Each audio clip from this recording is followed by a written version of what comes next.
If your marketing isn't landing and you feel like you're being ignored, this is usually the reason.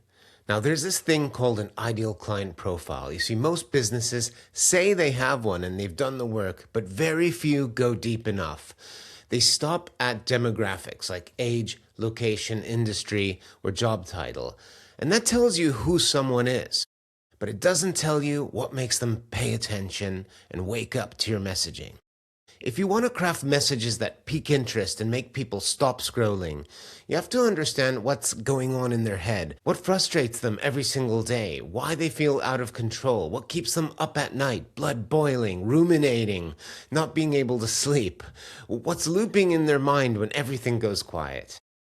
Everyone tells you they want more leads, customers, more business growth. We already know that. That's on the surface.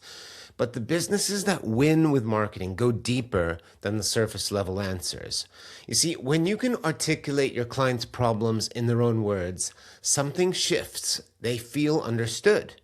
They lean in, they listen, and they know that you get them. And that's when your marketing stops being ignored and starts converting.